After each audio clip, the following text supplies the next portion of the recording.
Di sholat itu kalau dikerjakan bisa berdampak pada percepatan terkabulnya doa. Minta apapun dijawab sepanjang maslahat. Makanya nanti untuk umat Nabi Muhammad, jangan tunggu panggilan sholatnya adalah panggilan langsung dari Allah. Minta, punya masalah apa? Aku selesaikan, kata Allah. Di sholat itu bukan main-main, bukan beban, bukan sekedar kewajiban, tapi kewajiban yang dipaksa untuk membahagiakan kita. Kalau Allah nggak sayang, nggak akan disuruh sholat. Pak, Bu, itu panggilan sholat. Perhatikan panggilan pertamanya, Al-Baqarah ayat 45. Wasta'inu bis sabri wassalah. Kata Allah, hei hambaku, kalau engkau punya masalah, sabar dulu, terima. Karena aku titipkan masalah itu kepadamu untuk meningkatkan kualitas hidupmu, bukan ingin membebanimu. Dan tidak mungkin aku uji engkau dengan masalah itu kecuali engkau mampu mengatasinya. La yukallifullahu nafsan illa wus'aha. Nah sekarang bawa itu lewat sholat, minta solusi kepada Allah. Terima dulu dengan sabar. Setelah itu belajar untuk meningkatkan kualitas hidup, dan bawa lewat sholat, minta solusi. Ternyata saat kita menunaikan sholat, itu diperintahkan oleh Allah, minta punya masalah apa. Makanya kita katakan, begitu Allah perintahkan wasta'inu bis sabri wassalah, hei kalau punya masalah terima dengan sabar, minta tolong, minta solusi kepada Allah lewat sholat. Maka ketika kita minta, kita robah kalimatnya dari wasta'inu, kata perintah, menjadi bentuk permohonan, fi'il mudhari. Iyyaka na'budu wa iyyaka nasta'in. Itu ketika Anda mengucapkan iyyaka na'budu wa iyyaka nasta'in, fikihnya begini, ucapkan di lisan, hadirkan dalam hati dan pikiran kita masalah apa yang sedang kita rasakan. Minta kepada Allah solusinya. Minta. Jadi bukan sekedar diucapkan. Karena hadis qudsinya berbunyi begini. Hadis qudsinya. An Abi Hurairah radhiyallahu ta'ala anhu qala Rasulullah sallallahu alaihi wasallam, qala Allah azza wa jalla, Allah berfirman. Saya langsung saja ke bagian kalimat iyyaka na'budunya. Idza qala al-'abdu, kalau seorang hamba berkata dalam salatnya, iyyaka na'budu wa iyyaka nasta'in, ya Allah, sekarang hamba salat kepadamu, ibadah hanya kepadamu, seperti yang kau perintahkan. Maka hamba memohon kepadamu, ya Allah, seperti yang kau janjikan. Wa iyyaka nasta'in. Lalu hadirkan dalam benak kita, ya Allah, engkau maha tahu sebelum hamba ungkapkan. Hamba punya persoalan ini. Mohon kepadamu, ya Allah, hilangkan semua masalah itu. Berikan hamba solusi yang terbaik. Berikan hamba keberkahan darimu. Itu sekilas hadir dalam jiwa kita. Maka apa yang terjadi? Qala Allah azza wa jalla, dijawab kalimatnya itu, hadza baini wa baina 'abdi wa li 'abdi ma sa'al. Ini perjanjian antara aku dengan hambaku. Kalau hambaku benar sholatnya sampai kalimat ini, apapun yang dia mintakan sekarang, aku akan kabulkan. Sepanjang itu ada maslahat untuk dirinya. Dicontohkan itu oleh Nabi Zakaria. Beliau itu minta saat berdiri, Pak, bukan saat sujud. Dimulai dari berdiri, nanti akumulasinya saat sujud. Itu berdiri aja kalau benar mintanya dikabulkan, tidak menunggu selesai sholat. Dan ada fikihnya, nggak sembarangan, ada fikihnya nanti. Ada fikihnya, ya, ada tuntunannya. Poinnya adalah sholat itu solusi. Makanya jangankan Nabi yang tadi saya sebutkan, Nabi Ismail, itu saking pentingnya sholat, wasiat beliau yang diviralkan di Al-Quran untuk semua keluarganya, sholat. Ada di Quran surah 19 Maryam ayat 55. Wa kana ya'muru ahlahu bis salah. Kata Allah, dan tercatat Ismail itu pernah berwasiat meminta semua keluarganya, hei, sholat. Jadi kalau kita mau urut sampai ke atas, semua sholat. Muhammad sallallahu alaihi wasallam bin Abdullah bin Abdul Muttalib bin Hashim bin Abdul Manaf bin Qusay bin Murrah bin Kilab bin Ka'ab bin Ghalib bin Fikir bin Malik bin Nadar bin Kinana bin Khuzaimah bin Mudrikah bin Ilyas bin Nizar bin Mudar bin Ma'ad bin Adnan bin Addi bin Adri bin Muqawwam bin Nahur bin Tarikh bin Ya'rub bin Yasjub bin Nabit bin Ismail alaihi salam bin Ibrahim alaihi salam bin Azar atau bin Nahur bin Abir bin Kinan bin Arfakhshad bin Sam bin Nuh alaihi salam bin Mikhlail Matusyalah bin Kinan bin Anwas bin Thith bin Adam alaihi salam. Semua salat. Coba ulangi itu. Semua salat. Para nabi salat, para rasul salat. Anda bukan nabi, bukan rasul, nggak mau sholat, dan pengen mudah hidupnya, pengen masuk surga Firdaus lagi. Anda sehat, Nah, jadi ini pentingnya sholat itu bukan cuma kewajiban, tapi diwajibkan, dipaksa dengan wajib itu supaya bahagia, supaya falah. Makanya kalau ada panggilan azan, cara memahaminya ini falah. Oh, ini solusi saya di sini nih. Kebahagiaan saya ada di sini. Kesuksesan saya ada di sini. Ya, makanya ketika dipanggil oleh muadzin, hayya 'alas shalah, labbaik, siap saya. Di sini. Ini poinnya. Nah, saya sambungkan kembali, ya. Ketika seseorang dilatih lewat sholat dan sudah mulai tersambung dengan Allah Subhanahu wa ta'ala, maksudnya ingat Allah, tertatalah semua aktivitasnya, maka berubahlah lewat sholat ini, lewat latihan ini, semua kegiatannya berubah, didorong menjadi amal soleh. Karena itu setiap orang yang sholatnya benar, yang pertama dianugerahkan oleh Allah kepada orang sholat itu bukan dunia, tapi perubahan perilakunya menjadi lebih baik. Jadi bukan kaya dulu, ya. Abdurrahman bin Auf tuh hijrah masuk Islam, dilatih sholat, malah hartanya hilang semua, dirampas. Tapi setelah itu jadi apa? Jadi orang paling kaya, ya. Abu Bakar As-Siddiq, Utsman bin Affan, Umar bin Khattab, pertama kali masuk Islam kan latihannya sholat. Apakah langsung kaya? Jadi pemimpin? Jadi diplomat? Amr bin As bisa ekspedisi dari Afrika Utara sampai ke Syam? Tidak. Yang diberikan apa?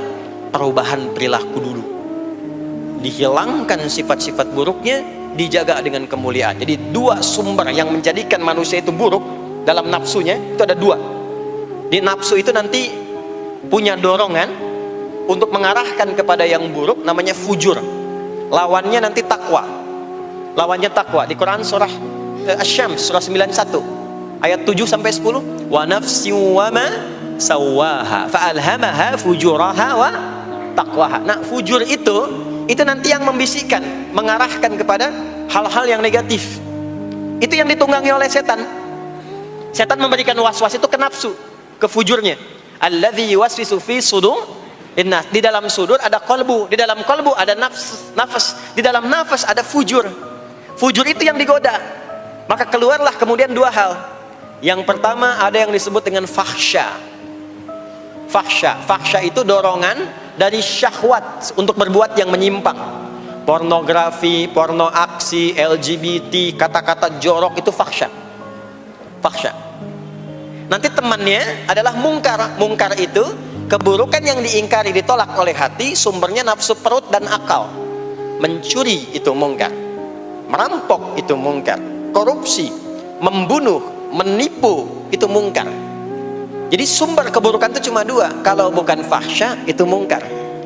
Orang yang sholatnya benar, maka parameternya itu, ukuran pertama kali dia dapatkan adalah ditutupnya oleh Allah, dijaganya oleh Allah keadaan nafsunya, sehingga dia tidak dikontrol oleh perbuatan fahsya dan mungkarnya. Maka aktiflah sinyal takwanya. Takwa itu lawan nafsu. Makanya nanti kaitan takwa dengan nafsu sama-sama disebutkan. Nafsu 115 kali, takwa yang terkait fungsi nafsu 115 kali. Takwa digembosi, ya, awas, diwaswasi oleh setan, setan disebutkan 88 kali. Takwa disupport oleh malaikat, malaikat di Quran disebutkan 88 kali. Ini bukan ilmu tak-atik, hitung sendiri aja kalau mau. Itu menarik tuh. Karena sama, kalau Anda mendengar suara adzan kan ada bisikan kan? Cepat, sudah adzan, siap-siap. Itu malaikat tuh. Tapi begitu selesai adzan, la ilaha illallah, tenang, baru adzan, belum qomat. Itu setan. Terus dua-duanya tuh, ya, memberikan bisikan, yang satu mensupport dan seterusnya. Yang paling menarik adalah kalau sholat kita benar, maka sinyal takwa aktif. Makanya amalan takwa pertama itu sholat. Setelah beriman, amalan takwa pertama sholat. Al-Baqarah ayat 2 dan 3. Dzalikal kitabu la raiba fi hudal lil muttaqin. Siapa muttaqin, orang takwa di situ? Ayat 3-nya, alladzina yu'minuna bil ghaibi wa yuqimunas sholat. Jadi kalau sholatnya aktif, takwanya aktif, sinyalnya aktif, sinyal itu yang akan menutup fahsya dan mungkar. Maka turunlah Quran surah ke-29 ayat ke-45. Utlu ma uhiya ilaika minal kitabi wa aqimis shalah. Kita hafal tengahnya, innas salata tanha 'anil fahsya'i wal munkar. Maka kalau orang sholat tidak akan berbuat fahsya, tidak ada lagi yang melambai laki-laki. Allah, ini nggak ada. Laki-laki yang laki-laki, perempuan-perempuan. Nggak ada lagi tontonan-tontonan pornografi. Yang jorok-jorok, yang kotor-kotor. Nggak ada lagi kata-kata kotor di lisan itu. Karena lisannya dilatih untuk mengucapkan yang baik-baik. Allah, sami'allahu liman hamidah, subhanallah, alhamdulillah, Allahu akbar. Makanya pasca sholat itu berubah. Maaf ya, Allah tidak memberikan kepada Nabi Muhammad SAW tongkatnya Nabi Musa, mukjizatnya Nabi Isa, apalagi Nabi Ibrahim dan selainnya. Tapi Allah turunkan Al-Quran kepada Nabi Muhammad SAW, lalu dipraktekkan Quran itu pertama lewat sholat. Anda tahu apa yang terjadi? Nabi Muhammad itu diutus oleh Allah dalam lingkup masyarakat yang sangat terbelakang dan hatam kriminal. Jadi kriminalnya bukan dikerjakan, hatam. Dan nyaris tidak kenal kebaikan, makanya disebut dengan jahiliyah. Kalau Bapak Ibu tanya di zaman Nabi, ya maaf, ada pezina? Bukan cuman ada, hatam, perfeksionis zinanya. Itu. Membunuh itu, ya, mabuk, ada orang mabuk kekinian di zaman jahiliyah, pemabuk amatir itu 5 kali sehari mabuknya. Yang amatir. Jadi kalau baru mabuk sekali, 2 kali itu coba-coba. Amatir itu 5 kali. Pembegal. Ya, sekarang kita dengar berita ada begal ini itu. Jahiliyah itu sekampung begal semua. Kampung Gifar. Tapi Allah menghendaki Rasulullah latih lewat sholat. Apa yang terjadi?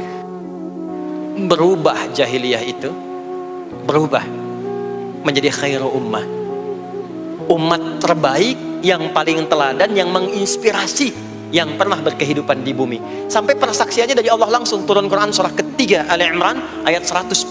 Kuntum khaira ummatin ukhrijat linnas. Jadi kalau ada orang dermawan, itu yang paling dermawan.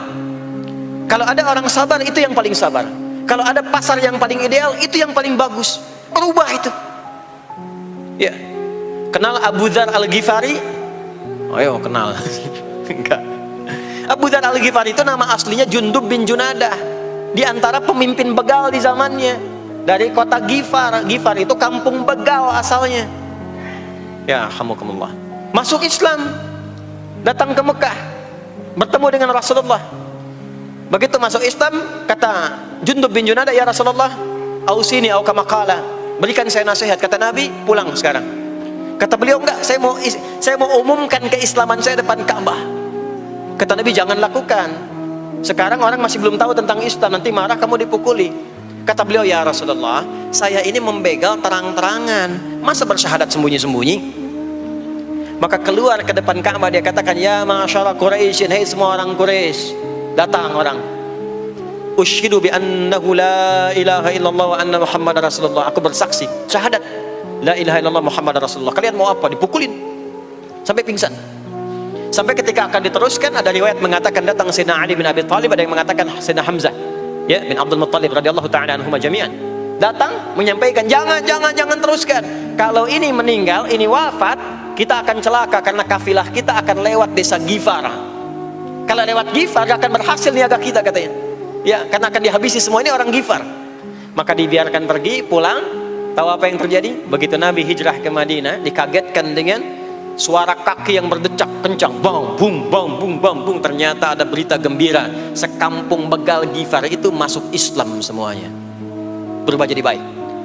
Untuk menginspirasi generasi kemudian, maka dipopulerkanlah oleh beliau kunyahnya dengan nama daerahnya. Sayalah Abu Dzar Al-Ghifari. Al-Ghifari itu maksudnya apa? Dulu saya ini berasal dari Ghifar, kampung saya kampung begal. Cuma karena saya masuk Islam, diajarin sholat, diajarin baik, sekampung baik semua. Ya. Makanya orang-orang Arab setelah itu, bahkan non-Arab, kalau datang memperkenalkan daerahnya. Imam Al-Bukhari, itu nama aslinya bukan Al-Bukhari.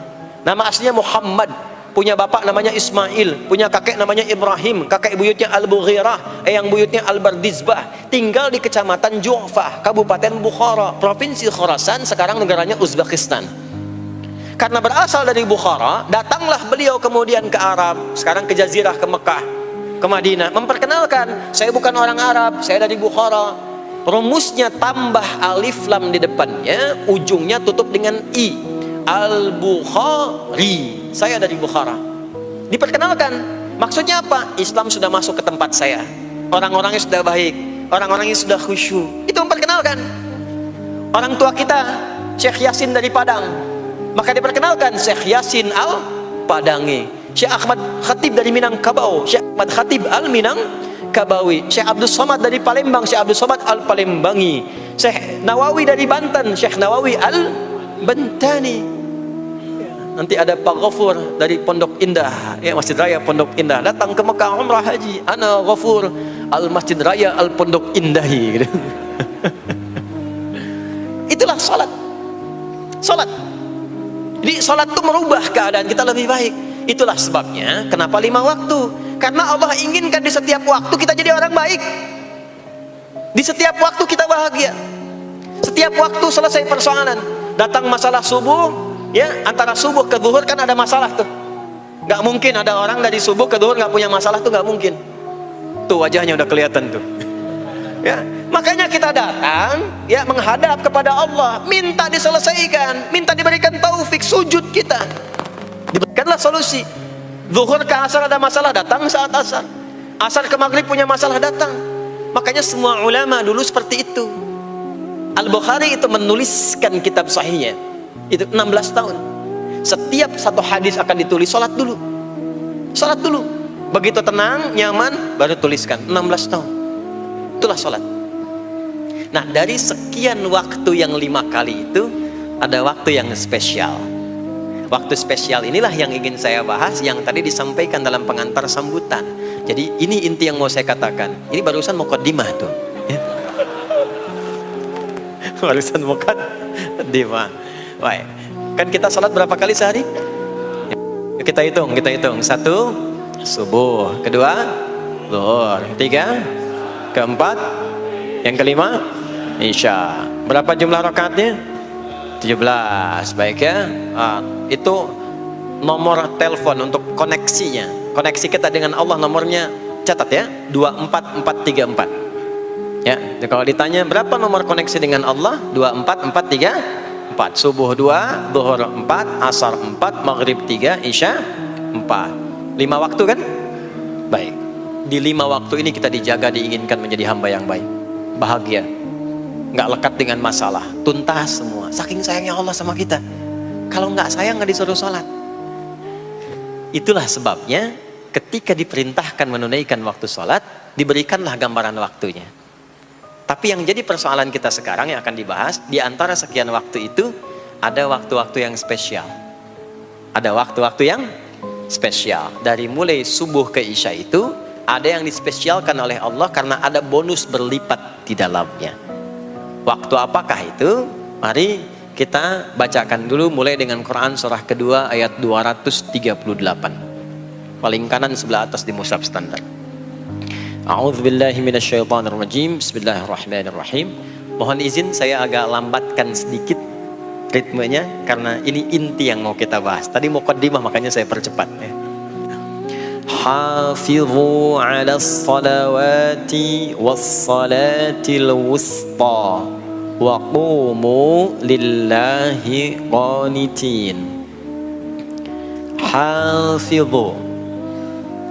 Kalau Bapak Ibu lihat mushaf terjemah, diterjemahkannya dengan jagalah. Jagalah itu ihfadhu, hafidha yahfadh. Tapi kalau ada alif setelah hafidhu, itu berarti fi'il madhinya, past tense-nya, akar kata kerjanya hafadha, yuhafidhu. Alifnya mufa'alah, bermakna saling. Jadi mengartikannya begini, hafidhu 'alas salawati. Hei, hendaklah kalian saling menjaga waktu sholat. Kalau saling itu sendirian atau banyakan? Banyakan. Jadi kalau bapak di rumah ada 5 orang, bapak, ibu, dan 3 orang anak, maka jangan sholat sendirian, Pak. Ingatkan anaknya, ingatkan istrinya. Istri bangun duluan, ingatkan suaminya. Makanya waktu sholat itu Maaf, jangan cuma disandarkan pada azan yang kita dengar di masjid, harus hafal. Bahkan nanti gini, di Quran surah keempat ayat 103 itu, di ujung ayatnya, itu ada penanda ciri standar orang beriman. Maaf, kita tanya dulu nih, kita beriman tidak hari ini? Halo, beriman? Hati-hati ya, karena kata Nabi ada yang subuh beriman, sorenya sudah kufur tuh. Ya, yusbihu mu'mina wa yumsi kafira. Hati-hati ya. Yuk, apa ciri orang beriman tuh? Iman itu konfirmasinya bisa didapatkan satu melalui suara adzan. Adzan itu sama dengan penanda waktu sholat. Tahu dari mana iman itu bisa dicek dengan suara adzan? Quran surah ke-8 Al-Anfal di ayat yang kedua. Innamal mu'minuna alladzina idza dzukirallahu wajilat qulubuhum. Sungguh insan beriman itu ciri standarnya bisa dilihat. Kalau disebutkan nama Allah, ada konfirmasi iman dalam hatinya. Jadi iman itu letaknya di kolbu. Nanti konfirmasinya lewat suara adzan, dipanggil, disebutkan nama Allah. Makanya disebutkan nama Allah 5 kali dalam sehari untuk mengecek iman ada nggak dari subuh sampai isya. Ya, Allahu Akbar, Allahu Akbar. Ada getaran di hati kita, sudah azan. Nah, itulah iman. Itulah iman. Makanya orang yang punya iman dengan yang belum punya iman akan beda getarannya. Ini hanya dimiliki oleh orang yang punya iman saja. Yang belum punya iman nggak bisa, nggak punya itu. Allahu Akbar, Allahu Akbar. Surah apaan nih? Toanya kencang banget, ya. Tapi kalau orang beriman, Allahu Akbar, Allahu Akbar, ya Allah sudah azan. Itu konfirmasi itu. Nanti semakin tinggi imannya, bahkan ada yang orang sudah menunggu sebelum tiba waktunya. Tadi subuh jam 4 lewat 13 di sini. Ada yang nunggu dari jam 3. Padahal belum dipanggil. Ya. Masya Allah. Di Bekasi 4 lewat 9. Allahu Akbar, Allahu Akbar. Azan. Ingat dia. Nah, itu ciri beriman. Cuman imannya standar. Jadi bukan iman yang kuat. Standar. Kuat belum, lemah tidak. Allahu Akbar, Allahu Akbar. Jam 4 lewat 9. Jam 3 sudah bangun. Nunggu itu. Iman yang kuat. Masya Allah. Ada yang baru subuh dan nunggu isya. Kuat. Ada yang sudah qomat, sudah la ilaha illallah, belum kepanggil, dipanggil 4 lewat 9, dia baru bangun jam 9 lewat 4.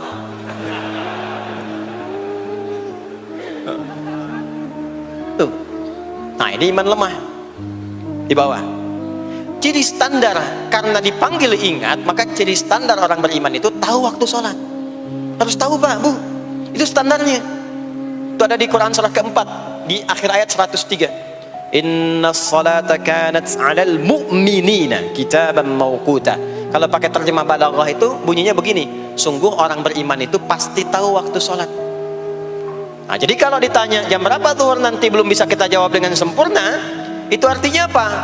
Imannya belum naik itu ke level standar, belum menguat. Ya, ini poinnya. Nah, nanti kapan waktu sholat itu tiba? Kalau ada yang belum ingat, jangan dibiarkan tidak ingat. Makanya kata Al-Quran, saling menjaga ya waktu sholat itu. Jangan sampai di keluargamu, ada temanmu, kolegamu, bahkan tetanggamu itu nggak tahu waktu sholat. Bahkan nggak sholat, itu bahaya. Kalau memang sayang sama anak, ingatkan. Sayang istri dengan suami, ingatkan.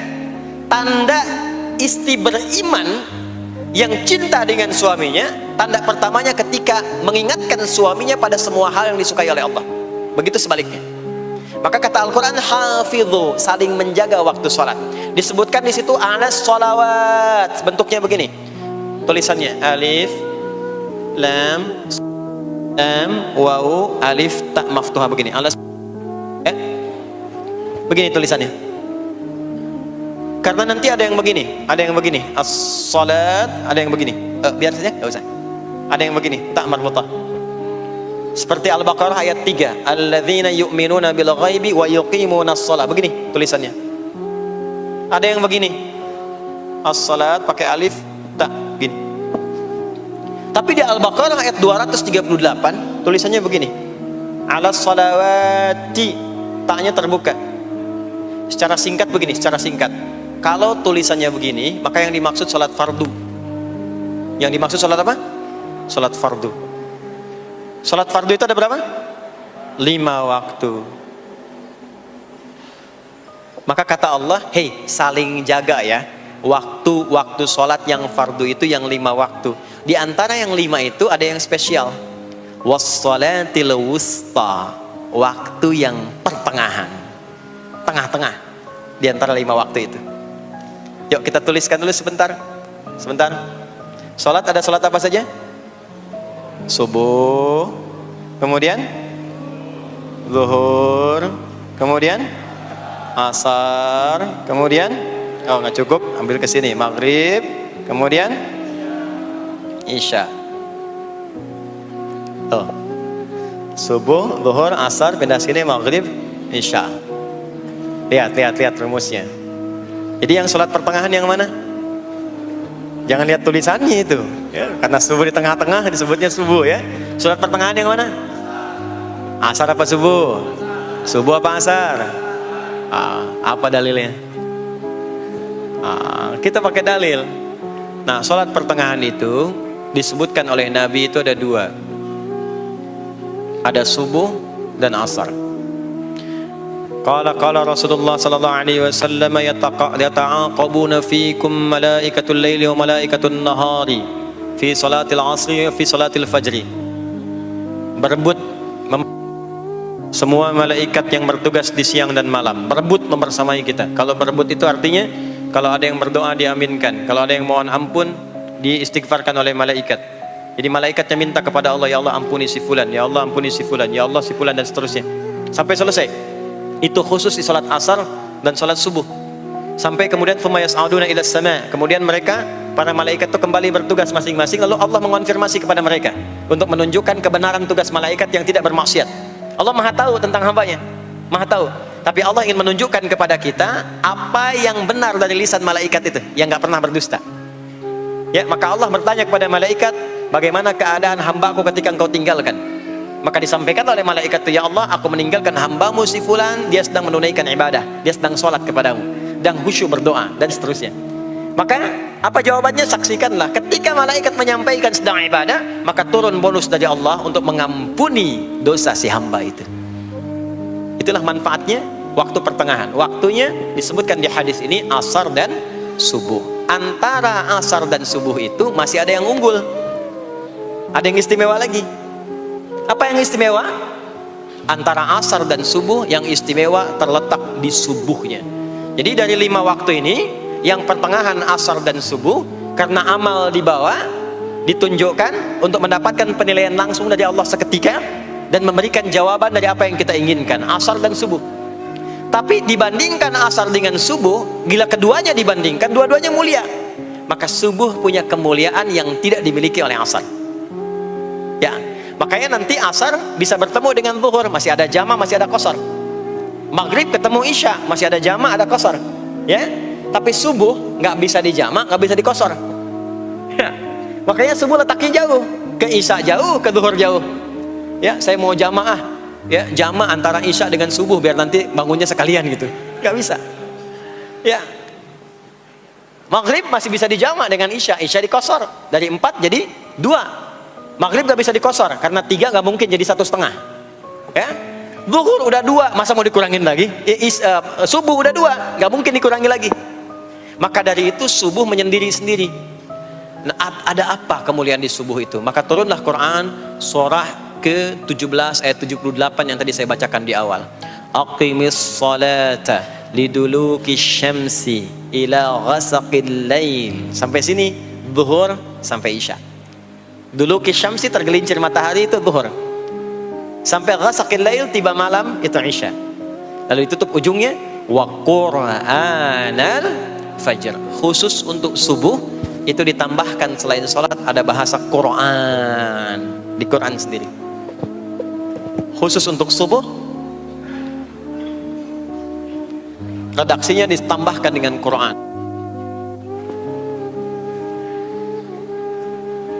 Apa itu Quran? Halo, apa itu Quran? Kalau tidak tahu cepat katakan wallahu a'lam. Apa itu Quran? Wallahu a'lam. Ada Quran, ada Al-Quran.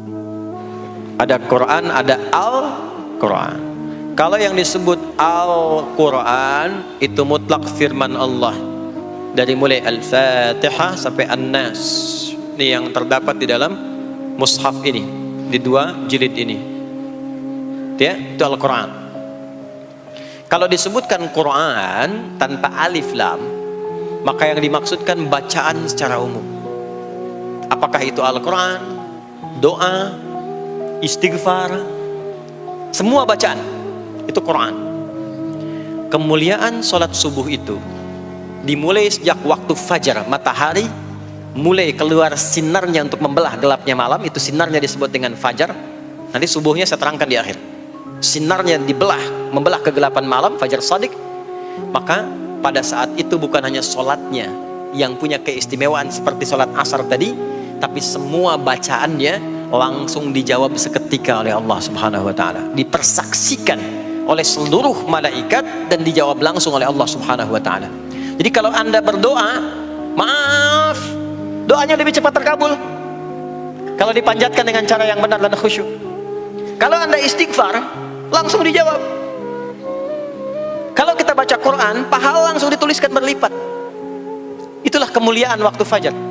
Jadi Allah sendiri yang menyampaikan, bukan cuma sholat yang penting, semua bacaannya itu langsung didengar, langsung direspon, langsung dipersaksikan. Karena itu ada anjuran bahkan dari Al-Quran, dan ini dikerjakan oleh semua sahabat. Saking pentingnya sholat subuh itu, waktu fajar itu, bahkan mereka bangun dan menunggu sebelum tiba fajar. Maka disitulah muncul kemudian tahajud. Maka muncullah kemudian istighfar sebelum waktu subuh.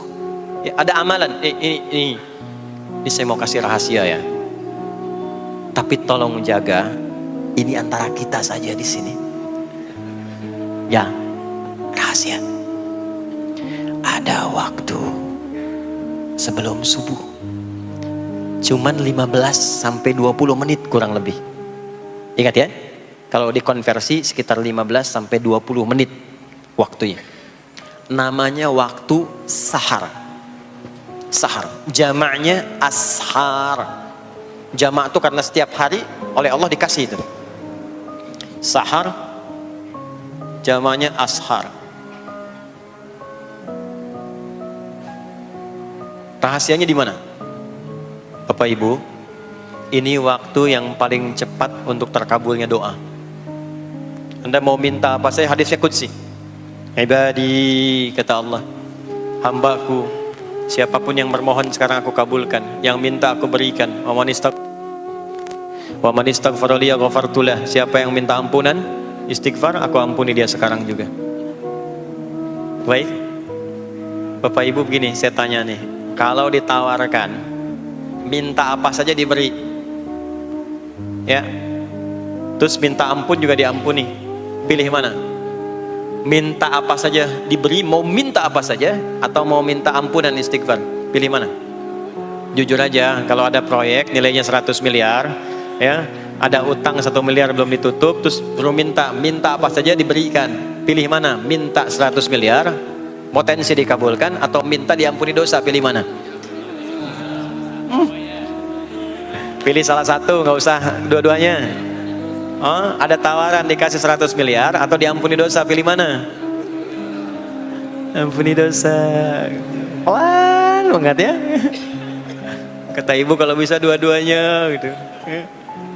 Coba, kalau ada rumus begini, Anda disuruh memilih apakah dunia dan seisinya atau memilih ampunan Allah, maka pilih ampunan Allah. Karena nanti ada rahasia yang kedua. Banyak rahasia ini. Ada rahasia istighfar. Istighfar itu kalau sudah menyatu dengan jiwa kita, sudah terbiasa, maksudnya biasa istighfar, dan jadi karakter, jadi kebiasaan. Bukan hanya pasca sholat, di mobil istighfar, di kantor masuk istighfar, sudah kebawa, udah refleks itu. Faidah keutamaan untuk orang yang rajin istighfar itu ada 2. Satu, diampuni dosanya oleh Allah, yang cirinya nanti akan dijaga dari maksiat. Ya, bukan maksum, karena maksum itu untuk para nabi. Untuk para nabi dan rasul. Manusia nggak ada yang maksum selain nabi dan rasul. Maksudnya apa? Diberikan petunjuk oleh Allah untuk menjaga diri, sehingga ketika dosanya diampuni, dia nggak berbuat dosa itu lagi. Mata biasa melihat yang tidak baik, tobat, diampuni dosa mata itu, cirinya adalah mata nggak senang lihat yang nggak baik lagi. Itu dosa mata diampuni, ciri tobat diterima. Maka istighfar itu menggugurkan dosa-dosa dan menjaga kita dari perbuatan salah. Yang kedua, orang yang sudah terbiasa beristighfar, itu doa cepat dikabulkan, bahkan sebelum ia memintanya dan memohonkannya.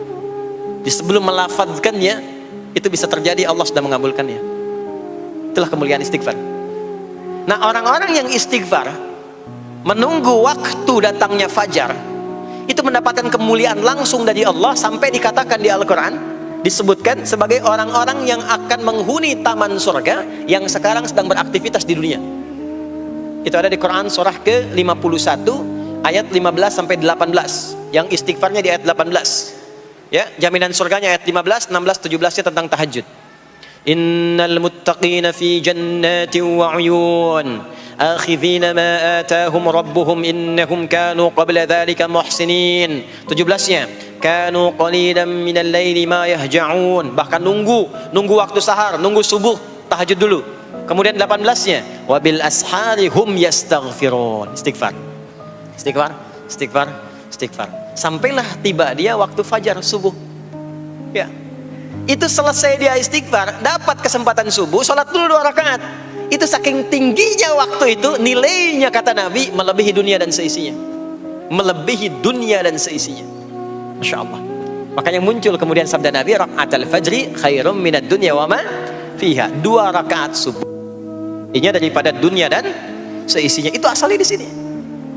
Jadi memang subuh itu mesti diperjuangkan.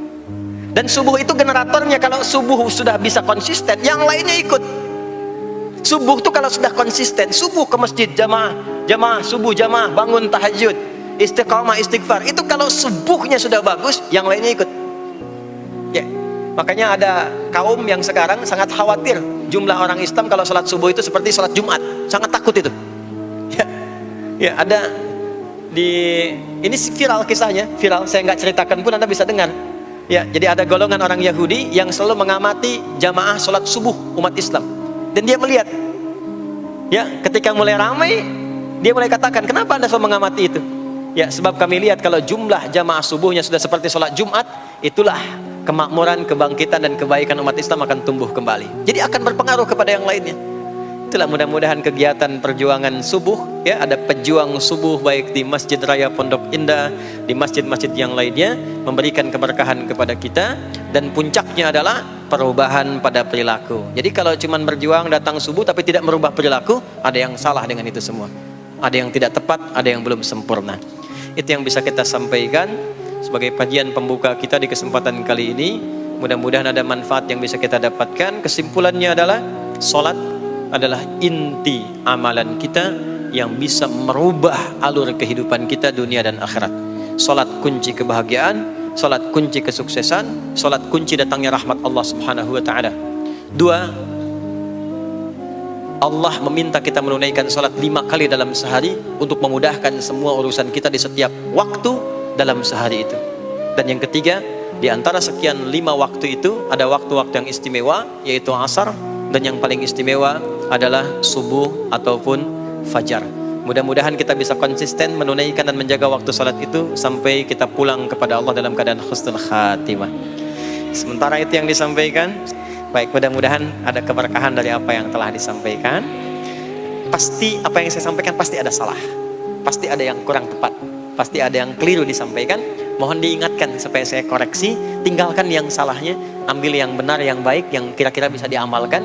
Jauhi hal-hal yang bisa menjauhkan kita dari Allah, dan semoga kita semua diwafatkan dalam keadaan husnul khatimah insyaallah.